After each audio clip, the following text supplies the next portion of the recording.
Hello दोस्तों। आप सबको अकाउंटिंग तो पढ़ा ही रहे थे, तो लगे हाथ हमने सोचा कि जो है कि आपको मैनेजमेंट यानी बिजनेस मैनेजमेंट को भी पढ़ाया जाए थोड़ा थोड़ा करके, ठीक है। क्योंकि टाइम कम है, सिलेबस को भी कवर करना है और प्रैक्टिस भी करानी है, तो सारी चीजों को देखते हुए हमने सोच रखा है कि जो है कि एक एक या दो दो या तीन क्लास, एक एक तो नहीं कर सकते, दो ऐसे तीन क्लासेस जो है कि पर डे हम अपलोड किया करेंगे।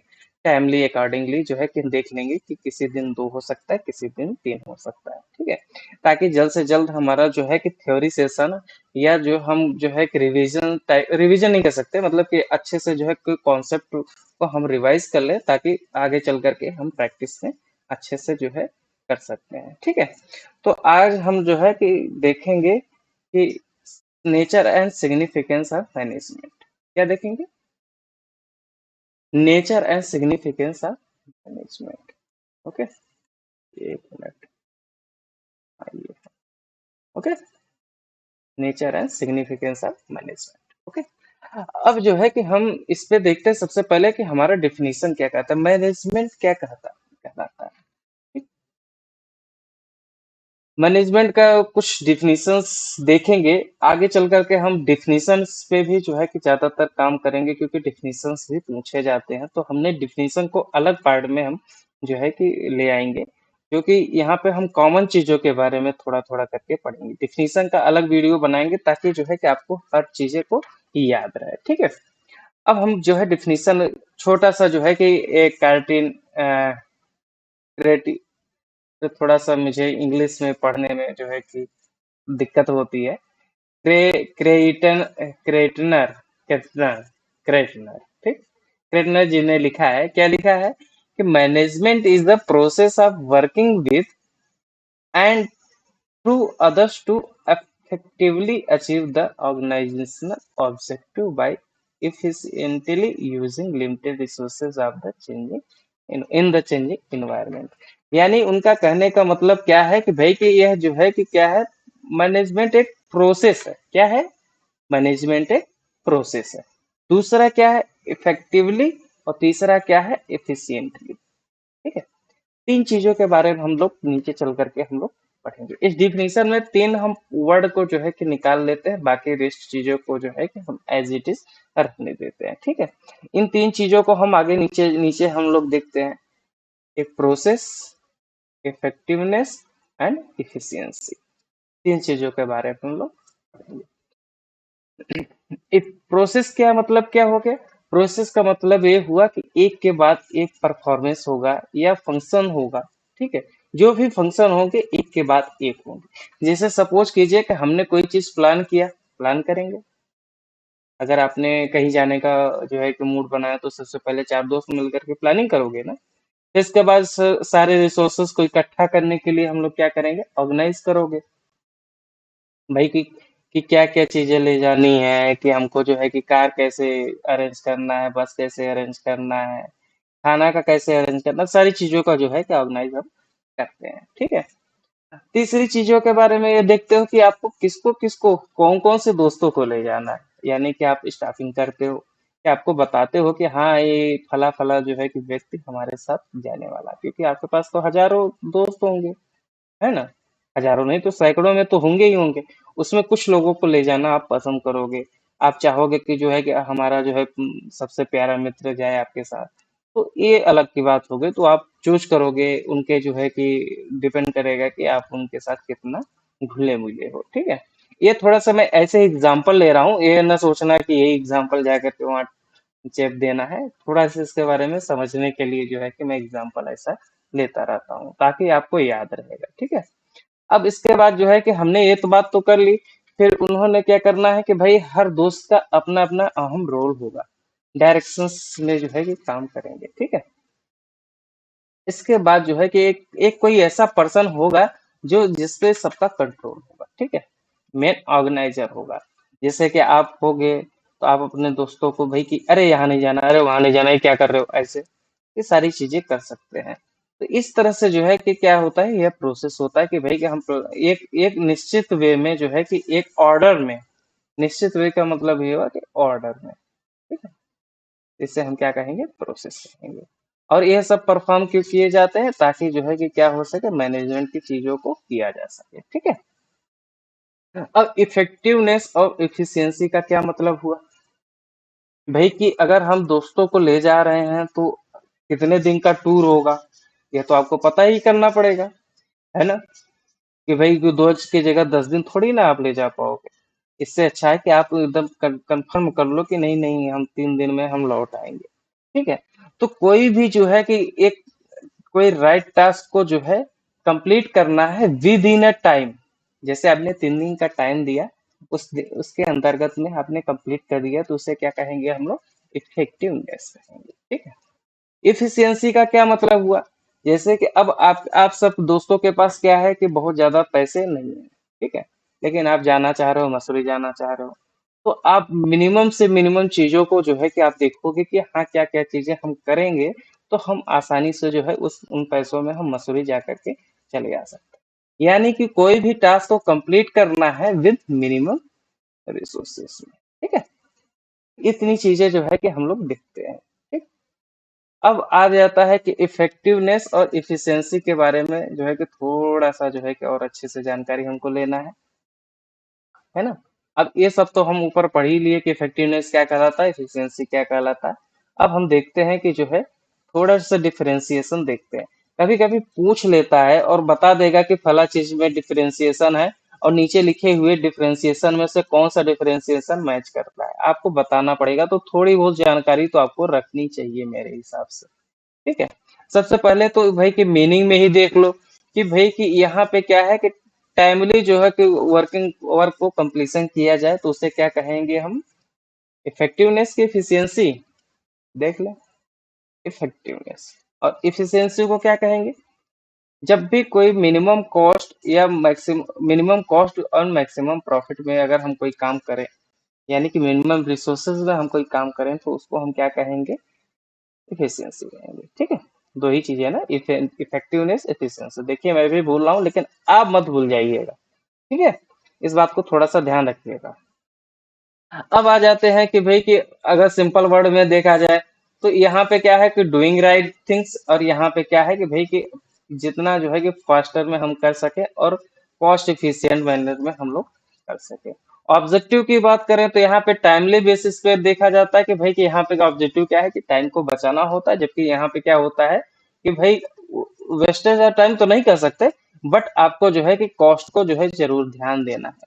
थोड़ा बहुत आगे पीछे समय हो सकता है, लेकिन कॉस्ट का मेन ध्यान रखना है। ठीक है।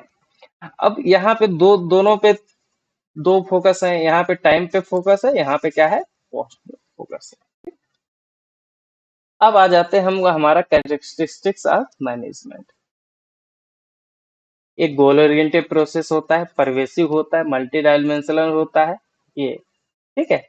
और ये कंटिन्यूअस प्रोसेस होता है, ग्रुप एक्टिविटी होती है, डायनेमिक फंक्शन होता है, एंड इंटेंजिबल फोर्स होता है। इतने ढेर सारे जो है कि कैरेक्टरिस्टिक्स हैं मैनेजमेंट के। ठीक है। इन सब के बारे में एक एक करके पढ़ेंगे, सबके बारे में आगे नीचे चल करके। ठीक। ये है आपके पास। पहली बात तो गोल ओरिएंटेड प्रोसेस के बारे में हम पढ़ेंगे। अगर कोई काम आप करने जा रहे हो, कोई मैनेजमेंट आपने जो है कि कर रहे हो, तो आपका क्या उद्देश्य होगा। जैसे आप जो है कि कहीं जाने की प्लानिंग तो कर रहे थे, कहाँ पे जाने की प्लानिंग कर रहे थे, मसूरी। आपका गोल क्या था कि मसूरी पहुंच करके आपको वापस लौट आना है। ठीक है। तो इस चीज का ध्यान रखना है कि भाई कि हमेशा कोई गोल ओरिएंटेड प्रोसेस होता है। ऐसा नहीं है कि जो है कि ट्रेवलिंग तो करनी है, लेकिन कहाँ जाना है ये नहीं पता है, तो चलते जाएंगे चलते जाएंगे चलते जाएंगे, कहाँ तक जाएंगे कुछ तो आप बताएंगे ना। इस चीज का हमको ध्यान रखना है। ठीक है। यहाँ पे लिखा हुआ है कि an organisation has a set of simple and clearly stated goals. यानी कि वह जो है कि कोई भी मैनेजमेंट होगा, उसका क्लियरली बताया जाएगा कि ये क्या गोल्स है, और उसके लिए आपको काम करना है। ठीक है। उसका रीजन क्या है ना। एंड मैनेजमेंट यूनिट्स एफर्ट्स, ये सब जो है कि उसी के अकॉर्डिंग जो है कि क्या करेंगे, काम करेंगे। Management is all pervasive. Pervasive का क्या मतलब हुआ कि भाई हमने एक एग्जांपल लिया कि हमको कहाँ जाना है, मसूरी जाना है। एक एग्जाम्पल लेते हैं कि भाई क्या हमको क्या रन करना है, स्कूल रन करना है। हम एक एग्जाम्पल और लेते हैं, क्या करना है, एनजीओ रन करना है। तो ये सारी चीजें एक एग्जाम्पल्स हो सकती है।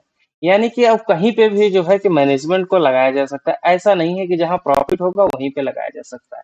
ठीक है, तो इस बात का ध्यान रखें कि भाई ऑल ऑर्गेनाइजेशन में जो है कि चाहे इकोनॉमिक हो, चाहे सोशल हो, चाहे पॉलिटिकल हो। अभी मैंने मसूरी की बात की, ट्रेवलिंग की बात कर रहे थे। अब कहोगे कि आप मैनेजमेंट में ट्रेवलिंग का कहाँ रोल है। मैनेजमेंट अब ट्रेवलिंग का रोल अब यहीं पे आपको समझ में आ रहा है कि आखिर हम क्यों कर रहे थे, क्योंकि हर जगह यह लागू हो जाएगा। आप किसी चीज का एग्जाम्पल लीजिए, हर जगह यह लागू हो जाएगा। ठीक है, आप कंपनी में चाहे, स्कूल में चाहे, प्राइवेट कंपनी में चाहे, एनजीओ में चाहे, ट्रेवलिंग में चाहे, किसी में भी चाहे, उसमें आप लगा सकते हैं। ठीक है, यह क्या होता है, मल्टी डायमेंशनल होता है। इसके कई ढेर सारे डायमेंशंस हैं। जैसे कि भाई कि वर्क है, पीपल है, ऑपरेशंस है। कि अगर आपको जो है मैनेजमेंट ऑफ वर्क देखना है, या फिर मैनेजमेंट ऑफ पीपल देखना है, क्या देखना है, मैनेजमेंट ऑफ वर्क देखना है, या मैनेजमेंट ऑफ पीपल देखना है, या मैनेजमेंट बाय ऑपरेशंस। ये जो है कि कई ढेर सारे डायमेंशंस है, क्योंकि एक्चुअल में ये कॉम्प्लेक्स एक्टिविटी है। इसके इसके जो है कि तीन मेन डायमेंशंस कहे जा सकते हैं। ठीक है, इसीलिए क्या बोलता है, मल्टी डायमेंशनल कहा जाता है। ठीक, अब आ जाइए हम लोग कि देखते हैं कि management is a continuous process. ऐसा क्यों कहा जाता है, ये बड़े मजेदार चीज है।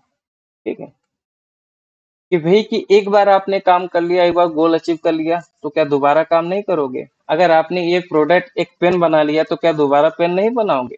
या आपने जो है कि भाई कि स्कूल्स चला रहे हो, आपने एनुअल एग्जाम ले लिया, तो क्या दोबारा एनुअल एग्जाम नहीं लोगे। तो कंटिन्यूसली क्या होता है, रहता है कि चलता रहता है ना। ऐसा नहीं है कि एक बार जो है कि हमने गोल को अचीव कर लिया तो बात खत्म। उससे हायर गोल गोल बनाएंगे, उसको अचीव करेंगे, उसको अचीव कर लिया, उससे हायर गोल बनाएंगे। तो इस तरीके से जो है कि हमेशा कंटिन्यूअस प्रोसेस में चलता रहेगा। ठीक है, यह continuous composite and but separate functions है ना। सबका सेपरेट फंक्शंस है, और जो है कि सब मैनेजर्स के द्वारा जो है कि इसको परफॉर्म किया जाएगा। यह क्या है, ग्रुप एक्टिविटी है। Management is a group activity. अकेले नहीं किया जा सकता। अकेले आप कितना जो है दौड़ भाग कर सकते हो, नहीं कर सकते। तो कुछ न दो चार लोगों को जो है कि आपको अपने साथ रखना ही पड़ेगा, जो है कि, है ना। कोई भी ऑर्गेनाइजेशन के गोल्स को सेट करने के लिए जो है उसको हमेशा ध्यान रखना पड़ेगा। ठीक, यह ग्रुप एक्टिविटी है, सिंगल एक्टिविटी नहीं है। ठीक, अब आ जाते हैं हम डायनेमिक फंक्शन के बारे में। वही कि इसमें क्या है कि ये डायनेमिक फंक्शन है। जैसे कि यह जो है कि हमने बताया था कि सोशल, इकोनॉमिक और पॉलिटिकल फैक्टर्स को भी जो है कि ध्यान में देख करके इसको बनाया जाता है। ठीक है, तो यानी एक्सटर्नल एनवायरनमेंट, एक इंटरनल एनवायरनमेंट, सबसे जो है कि ये क्या होता है, अफेक्ट होता है। इसीलिए इसे क्या बोलते हैं हम लोग, डायनेमिक फंक्शन बोलते हैं। ठीक, management is an intangible force.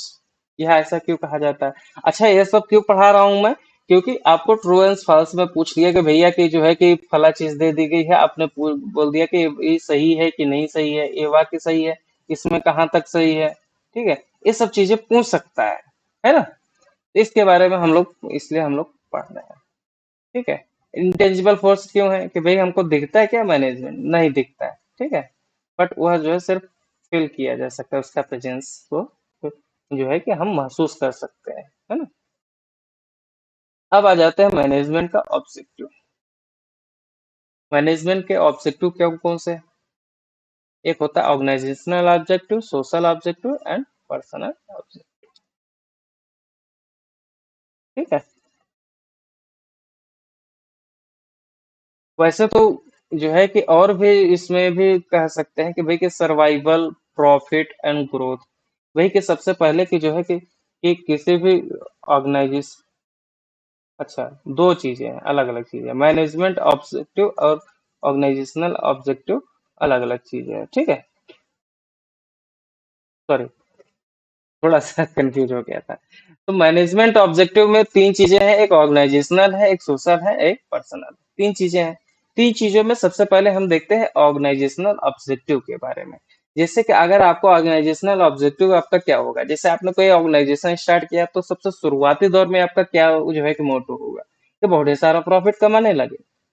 ऐसा तो होगा नहीं। ठीक है, आप सोचोगे कि जो है कि वो कुछ दिन तक चल तो जाए, कुछ दिन जो है कि ऐसे सरवाइव कर जाए कि हाँ हमको जो है कि थोड़ा थोड़ा करके कम से कम उसका कॉस्ट रिकवर हो।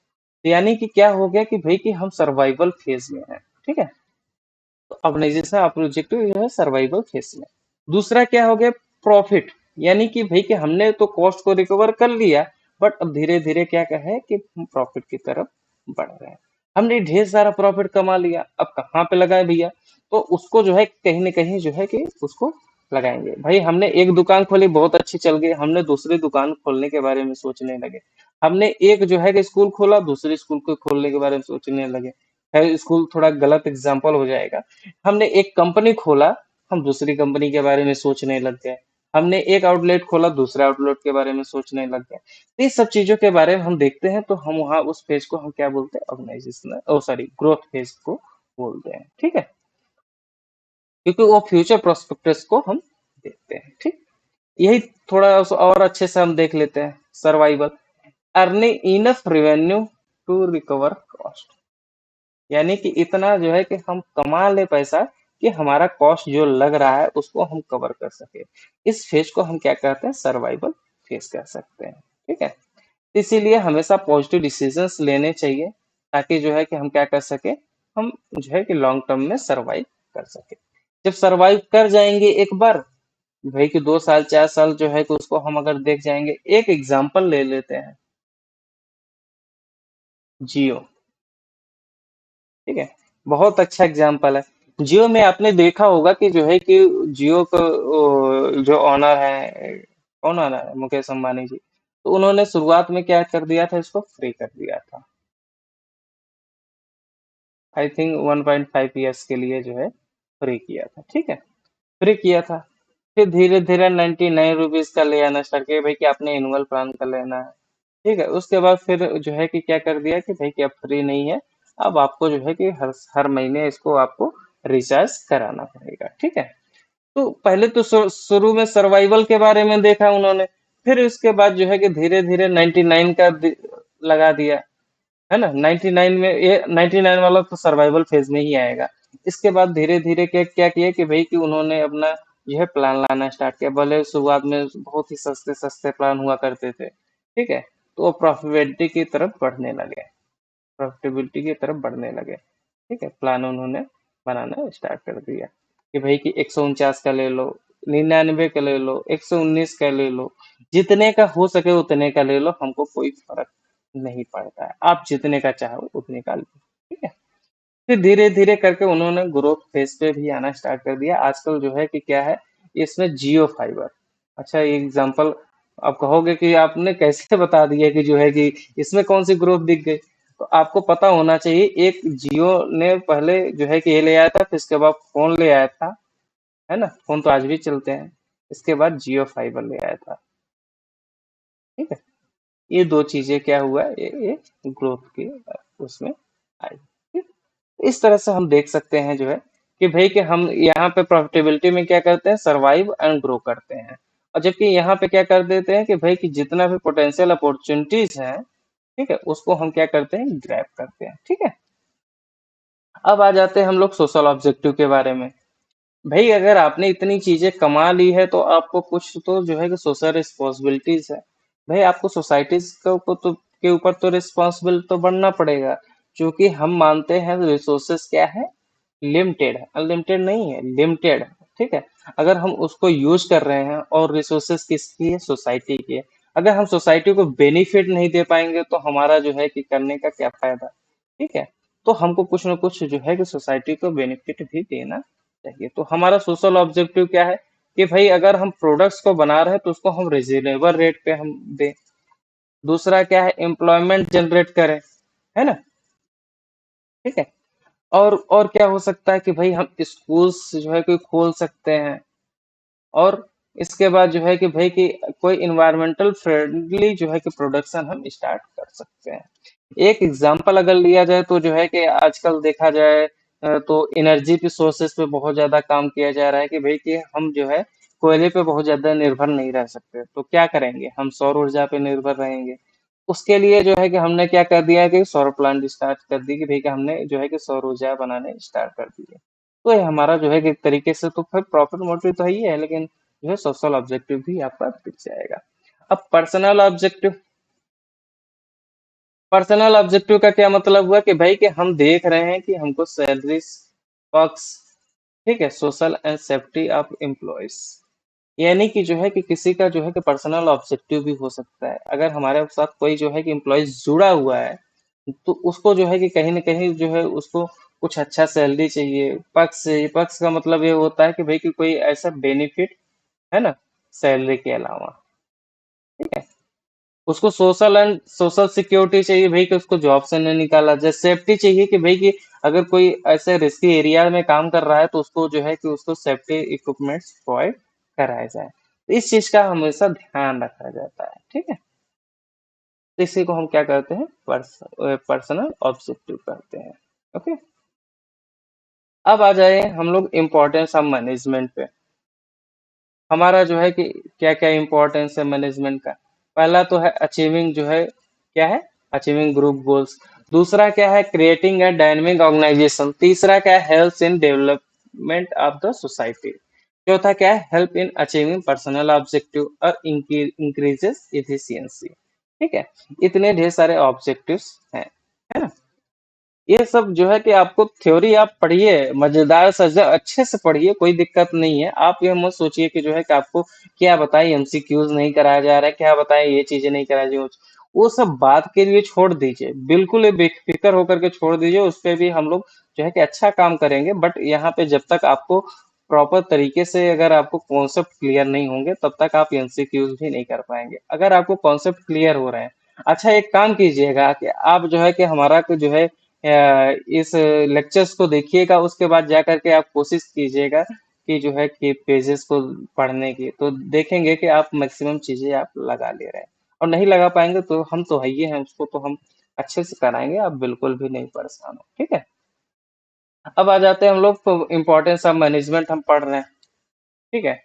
तो मैनेजमेंट का सबसे पहला काम क्या है कि भाई कोई ग्रुप गोल्स को क्या करता है, अचीव कराता है, ठीक। जितना भी जो है इंडिविजुअल गोल्स होते हैं, हर किसी का जो है कि अपना गोल होता है कि भाई एक एम्प्लॉयज है तो वो दिन भर में कितना काम करेगा, एक मैनेजर है तो वो दिन भर में क्या काम करेगा, ठीक है, तो उसकी टीम कितना काम करेगी। तो ये सारी चीजों के बारे में हम लोग क्या देखते हैं, और वो सारी चीजों को मिला करके क्या होता है, ऑर्गेनाइजेशनल गोल की तरफ बढ़ते हैं, ठीक है। Increases efficiency. अभी इफेक्टिवनेस और एफिशिएंसी में तो अब तो कंफ्यूजन तो होगा नहीं, तो वहां से अब यहाँ पे हम थोड़ा सा कनेक्ट करते हैं।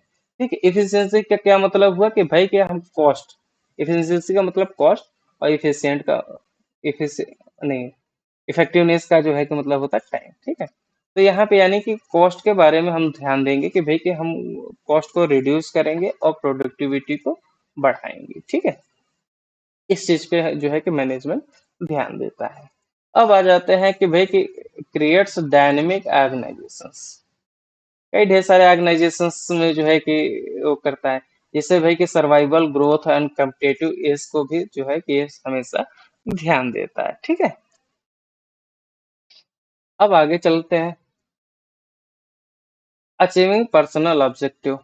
ये अभी हम लोगों ने पढ़ा ऊपर, ठीक है, कि भाई हर किसी का जो है कि अपना जो है कि पर्सनल ऑब्जेक्टिव होता है, उसको जो है कि पूरा करते हुए हमको ऑर्गेनाइजेशनल गोल को ध्यान देना है। डेवलपमेंट ऑफ सोसाइटी, अभी ये भी हम लोगों ने पढ़ा कि भाई हमको सोसाइटी को भी, चूंकि हम जो है कि सोशल रिसोर्सेस को इशू मतलब कि सोसाइटी के रिसोर्सेस को यूज कर रहे हैं, तो उसको भी हमारा फर्ज बनता है सोसाइटी को भी हम कुछ दें, ठीक है। अब आ जाते हैं हम लोग नेचर ऑफ मैनेजमेंट।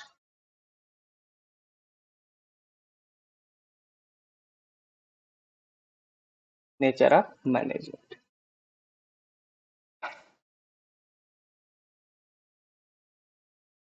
आर्ट होता है, साइंस होता है। बहुत लोगों का कहना था आर्ट होता है, बहुत लोगों का कहना था साइंस होता है। तो दोनों ही होते हैं, दोनों के परिप्रेक्ष्य से हम लोग बातें कर लेंगे, दोनों के ही जो है कि पॉइंट ऑफ व्यू से हम लोग बातें कर लेंगे, ठीक है। अभी कितना है, और क्या काफी है। अरे जल्दी जल्दी नहीं कर रहे, थोड़ा सा ध्यान देना पड़ता है ना, कि बहुत बड़े लेक्चर्स ना हो और आपका काम भी हो जाए, ठीक है। मैनेजमेंट एक आर्ट है। आर्ट क्यों कहते हैं, यह भी जान लो, कि भाई कि यहाँ पे लोगों को स्किलफुल लोगों की जरूरत पड़ती है ना। कि भाई आपको अगर नॉलेज नहीं रहेगा, स्टडी ऑब्जर्वेशन और एक्सपीरियंस नहीं रहेगा, तो आप कैसे मैनेजमेंट पे आप काम कर पाओगे। इसके लिए तो आपको होना जरूरी है ना, ये सारी चीजें आपके पास तो होना जरूरी है। कि भाई आपके पास थियोरेटिकल नॉलेज होना जरूरी है। क्या है, थियोरेटिकल नॉलेज होना जरूरी है। आर्ट का मतलब क्या हुआ कि भाई कि आपके पास सिस्टमेटिक ऑर्गेनाइज्ड जो है कि आपके पास जो है स्टडी मटेरियल अवेलेबल हो, ताकि आप अच्छे से जो है कि थ्योरेटिकल नॉलेज को ले पाए। आप हमसे क्या ले रहे हैं, थ्योरेटिकल नॉलेज तो ले रहे हैं, प्रैक्टिकलिटी में तब देखेंगे जब आप क्वेश्चंस करेंगे, ठीक है। तो आप सबसे पहले जो है कि आप थ्योरी पे काम कर रहे हैं, ठीक है। पर्सनलाइज्ड एप्लीकेशंस, है ना। यह जो है कि क्या होता है कि the use of basic knowledge differs from person to person. यानी कि क्या है कि यह जो है पर्सनल एप्लीकेशंस क्यों कहा जाता है, जैसे हमारे नॉलेज में आपके नॉलेज में डिफरेंस है, या हमारे जो है कि सर होंगे उनके नॉलेज में डिफरेंस होगा, हमसे भी एवं सीनियर्स होते हैं उनके नॉलेज में हमारे नॉलेज में डिफरेंस होता है। तो पर्सन बाय पर्सन डिफर करता है कि आपके पास कितना नॉलेज है, समझे। तो इसलिए इसको क्या क्या बोल जाता है, पर्सनलाइज्ड कॉन्सेप्ट बोला जाता है, ठीक। Based on practice and creativity, आपके पास कितना कैसा जो है कि जो है आपके पास कितनी आर्ट है, कलाएं कहते हैं ना, तो वो सब किस पे निर्भर करेगा कि आपका प्रैक्टिस कैसा है, क्रिएटिविटी कैसी है। इस चीज पे हमेशा ध्यान रखना है। कि भाई एग्जाम्पल लिया जाए कि फ्लूट, एक एग्जांपल लिया जाए कि फ्लूट बजाना हो, तो हर कोई बजा लेगा क्या, पहली बार जो पकड़ेगा ना तो उससे आवाज भी नहीं निकलेगी। लेकिन 4 दिन वही पकड़ेगा तो 5वें दिन क्या होगा, धीरे धीरे आवाज उसमें से निकलने लगे। वही सालों प्रैक्टिस करेगा, सालों साल प्रैक्टिस करेगा तो क्या होगा, उससे मधुर आवाज निकलेगी और आसानी से वो बजा सकता है, ठीक है। तो इस चीज का हमेशा ध्यान रखा जाता है। ओके। अब आ जाते हैं हम लोग, यह सब सब चीजों को देखते हुए हम लोग क्या कह सकते हैं कि जो है कि यह आर्ट कहा जा सकता है। अब मैनेजमेंट कैसे कहा जा सकता है, मैनेजमेंट भी देख लेते हैं। मैनेजमेंट सॉरी, साइंस देख लेते हैं, management as a science. Science क्यों कहा जाता है कि भाई सिस्टमेटिक बॉडी ऑफ नॉलेज, यहाँ पे जो है कि सिस्टमेटिक जो है कि नॉलेज को देखा जाता है।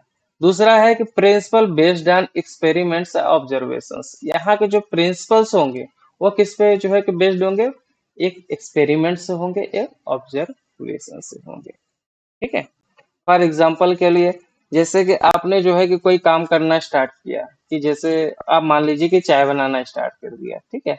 आप चाय बना रहे हैं, एक बार बनाएंगे दूध फट जाएगा, 2 बार बनाएंगे दूध फट जाएगा, ठीक है। आपको कभी तो पता चल जाएगा कि हाँ कि किस तरह से जो है कि चाय हम इन ऑर्डर बनाएंगे तो वो दूध नहीं फटेगा। तो ये क्या हो गया कि भाई बार बार एक्सपेरिमेंट किया, बार बार ऑब्जर्वेशन किया, तब जाकर के आपको क्या हुआ, एक नॉलेज, ठीक है। यूनिवर्सल वैलिडिटी, मैनेजमेंट हमेशा ध्यान देना यूनिवर्सल होता है। जैसे कि आपको जो है कि यहाँ इंडिया में बैठे बैठे जो व्यक्ति कर सकता है, वो जो है कि यूएस में भी बैठे बैठे लोग कर सकते हैं, ठीक है। तो दोनों जगहों में बहुत ज्यादा डिफरेंस नहीं दिखेगा, एक यूनिवर्सलिटी दिखेगी, ठीक। इस चीज का हमको ध्यान देना, इसीलिए इसे क्या बोलते हैं हम लोग, साइंस बोलते हैं, ठीक है। साइंस एग्जैक्ट साइंस नहीं कहते, ये सोशल साइंस कहलाता है, ठीक है। क्यों, क्योंकि इसमें ह्यूमन फैक्टर भी आ जाता है ना। अब आ जाते हैं मैनेजमेंट एज अ प्रोफेशन। पता है आप एमबीए करते हो, एमबीए में भी क्या पढ़ाया जाता है, मैनेजमेंट पढ़ाया जाता है, लेकिन उनको प्रोफेशनल्स कहा जाता है। क्यों कहा जाता है, ये थर्ड पॉइंट के कारण, थर्ड पॉइंट के कारण, ठीक है। मैनेजमेंट एज अ प्रोफेशन क्यों कहा जाता है, ये चीज को देख लेते हैं। सबसे पहले तो यह है कि well defined body of knowledge, कि भाई कि हर किसी के पास क्या है कि एकदम वेल डिफाइंड ऑफ नॉलेज है, कि भाई कि उसके पास क्या है, प्रिंसिपल है, कॉन्सेप्ट है, टर्म्स है, एक्टिविटीज है, जो कि एक प्रोफेशनल डोमेन में होना चाहिए। वो सारी चीजें इसमें दिखती हैं। रिस्ट्रिक्टेड एंट्री, यहाँ पे हर किसी को जो है कि मैनेजमेंट में तो नहीं किया जा सकता, उनके पास प्रॉपर डिग्री होना चाहिए, प्रॉपर जो है एग्जामिनेशन के थ्रू आ सकते हैं। तो इस चीज का हमेशा ध्यान रखना है कि भाई कि यहाँ पे क्या है, एंट्री रिस्ट्रिक्टेड है। अब किसी की जो है मजदूर इंसान को, ठीक है, मैं किसी का हर्ट नहीं, मतलब कि हर्ट नहीं करना चाह रहा हूँ, बट ये चीज तो फैक्ट है कि भाई कि किसी मजदूर इंसान को जो है कि आप फैक्ट्री का मालिक यूं ही नहीं बना देंगे जब तक उसके पास कोई जो है कि प्रोस्पेक्टिव नॉलेज होगा, नहीं होगा, और एजुकेशनल डिग्री टाइप की कुछ होगी, ठीक है। प्रोफेशनल एसोसिएशंस, जैसे इसमें कई ढेर सारे जो है कि काम करते हैं, आईएमए हो गया, आईसीएआई हो गया, ये सब क्या है, ये सब एसोसिएशंस है, ये सब काम करते हैं, तो इनके लिए कोड ऑफ कंडक्ट होता है, कोड ऑफ कंडक्ट होता है। तो ये बाकायदा जो है कि एक प्रोफेशनलिटी दिखाते हैं, इसीलिए जो है कि ये हम प्रोफेशन इसलिए कर सकते हैं। Ethical code of conduct, profession में, हर किसी प्रोफेशन में, आप चाहे डॉक्टर कह लो, चाहे सीए कह लो, चाहे इंजीनियर कह लो, ठीक है, हर जो है कि कन्वोकेशन किसी,